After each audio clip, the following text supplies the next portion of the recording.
Bismillahirrahmanirrahim. Alhamdulillah wassalatu wassalamu ala Rasulillah wa ba'd. Kaum muslimin dan cinta Allah.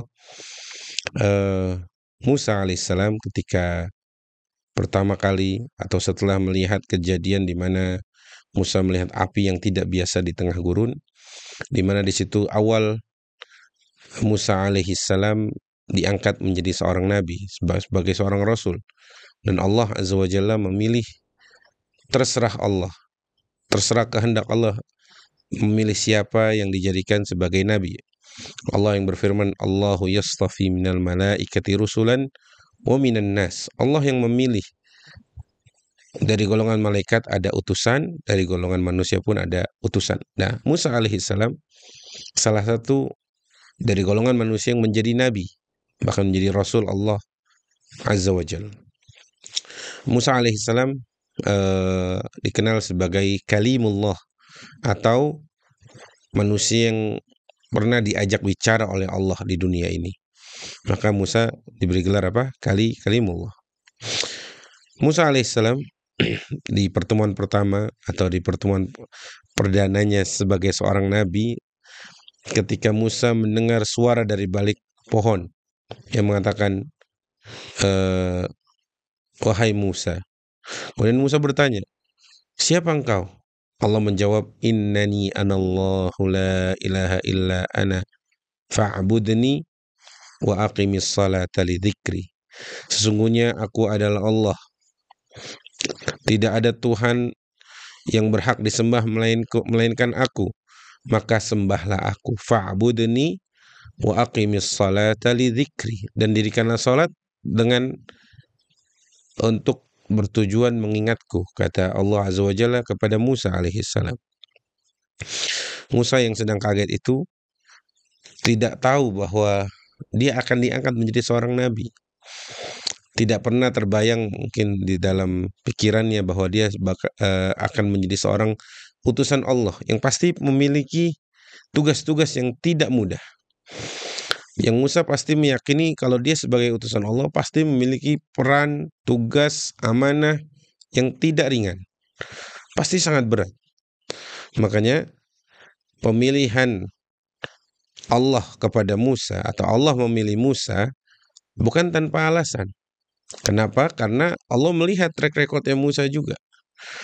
Atau Musa sudah disiapkan oleh Allah bagaimana Musa agar kuat mengarungi tugas atau mengemban amanah menjadi seorang rasul, di mana amanahnya nanti adalah berdakwah, mendakwahi Fir'aun dan lain sebagainya. Dan Allah memilih, dan Allah paling tahu siapa yang dijadikan atau siapa yang dipilih menjadi seorang nabi. Dalam ayat yang lain Allah mengatakan, Allahu a'lamu haitsu yaj'alu risalatah. Allah yang lebih tahu kemana tugas risalah ini, kenabian ini, kerasulan ini diberikan kepada hamba-hambanya, baik dari golongan malaikat atau dari golongan manusia. Kenapa? Dan Musa pertama kali bertemu dengan Allah, artinya pertemuan pertama dengan Allah atau diajak bicara dengan Allah azza wa jalla di peristiwa yang tadi. Dan pertama kali yang diperintahkan oleh Allah kepada Musa adalah untuk mentauhidkan Allah dan tidak menyembah selain Allah. Dan itu yang kita harus sadari, bahwa tugas kenabian itu berat dan tugas utamanya adalah menegakkan tauhid, menegakkan tauhid di atas muka bumi ini, bahwa seluruh nabi tugasnya adalah mengesahkan Allah, mengajak manusia untuk menyembah Allah semata dan tidak yang lain. Makanya Allah mengatakan kepada Musa, fa'budni wa aqimis salata li dzikri. Tugas utama Musa alaihissalam adalah dimerintahkan untuk menyembah Allah, mengajak manusia untuk menegakkan tauhid, hanya menyembah Allah dan menjauhi kesyirikan, sudah pasti. Yang kedua, wa aqimis salata li dzikri, dan dirikanlah salat atas dasar agar supaya engkau selalu mengingatku. Dan salat, teman-teman, setiap nabi dari masa ke masa memiliki syariat salat, tapi syariat salatnya berbeda. Kenapa? Karena nabi-nabi Allah ini tugas utamanya adalah sama, risalah yang dia bawa sama, risalah yang mereka bawa adalah sama, tapi syariatnya berbeda. Sehingga salatnya Nabi Musa pasti ada perbedaan dengan sholatnya versi syariat Nabi Muhammad. Karena Allah Azza wa Jalla yang mengatakan likullin ja'alna minhum syir'atan wa minhaja. Setiap nabi punya syariat sendiri, punya metode sendiri, punya manhaj sendiri dalam mendakwahi kaumnya. Termasuk Musa. Dan teman-teman, apa yang bisa kita ambil dari pelajaran di pertemuan pertama Nabi Musa, atau di mana Allah pertama kali mengangkat Musa alaihissalam dan mengajak bicara Musa? Dua hal. Pertama adalah kokohkan tauhid, yang kedua dirikanlah sholat. Perintah ini teman-teman, atau dua amalan ini amalan yang besar, yang juga Nabiullah Muhammad SAW juga Nabi kita bersama itu menjelaskan kepada umatnya tentang pentingnya tauhid dan tentang pentingnya sholat. Sebagai contoh, Rasul SAW berulang kali menegaskan bahwa kesyirikan itu berbahaya, bahwa menduakan Allah, berbuat syirik kepada Allah itu adalah perkara yang sangat bahaya, bahkan bisa mengeluarkan orang itu dari keislamannya. Oleh karena itu, Nabi memulai dakwahnya pun dengan menjelaskan akidah, menjelaskan tauhid, mengesahkan Allah, mengajak masyarakat Quraisy untuk menyembah Allah semata dan meninggalkan sesembahan-sesembahan lain, patung, Lata, Uzza, Hubal, dan lain sebagainya. Kemudian teman-teman, sebagaimana Nabi Musa diperintahkan untuk hanya menyembah Allah dan tidak selainnya, tidak berbuat syirik, tidak menyekutukan Allah, tidak mendoakan Allah, maka dakwah Nabi Muhammad SAW pun sama. Kita diperintahkan untuk menyembah Allah saja. Kita diperintahkan untuk mentauhidkan Allah, menjauhi kesyirikan, segala macam bentuk kesyirikan yang teman-teman hari ini mungkin dapati. Sebagai contoh, kita tahu ada apa tuh? Ada Scorpio, ada Cancer, ada Sagittarius. Zodiak itu mengandung kesyirikan.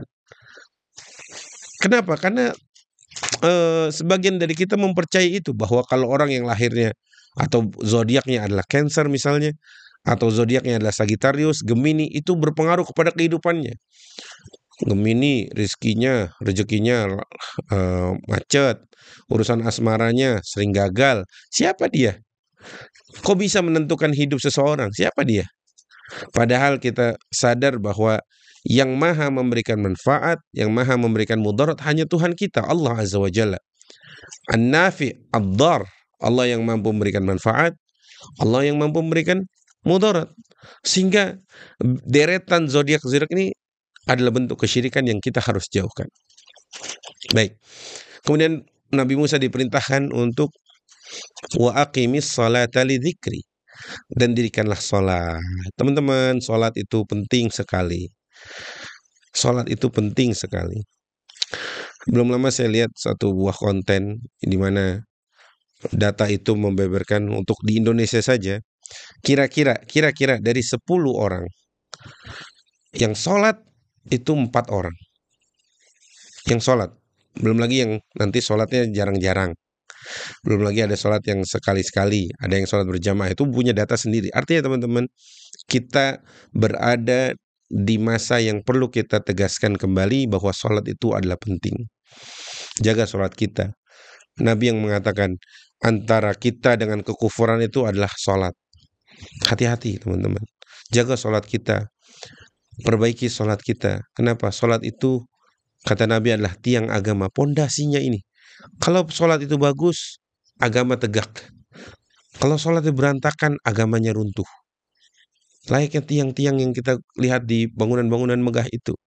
Ya, dia menopang apapun yang ada di atasnya. Dia yang menopang itu semua. Dan sholat jangan ditinggalkan. Sholat itu sangat penting. Bahkan Nabi Musa diperintahkan untuk menegakkan sholat, mendirikan sholat untuk mengingat Allah. Kenapa? Karena sholat yang 5 waktu yang hari ini kita lakukan pun isinya adalah bagaimana kita mengingat Allah, bagaimana kita terus tersambung dengan Allah Azza wa Jalla lewat sholat-sholat kita yang 5 waktu itu. Sholat memiliki keutamaan yang teman-teman bisa mencarinya, membacanya dimanapun. Bukan tempat kita untuk membahas itu, tapi yang kita bisa ambil dari pertama kali atau dari peristiwa pertama di mana Musa diajak bicara oleh Allah adalah perintah untuk meninggikan tauhid, menjauhkan kesyirikan, juga menegakkan salat. Dan itu adalah perintah yang sangat besar juga dalam syariat Nabi Muhammad sallallahu alaihi wasallam. Wallahu taala alam wa sallallahu ala sayyidina Muhammad. Wassalamualaikum warahmatullahi wabarakatuh.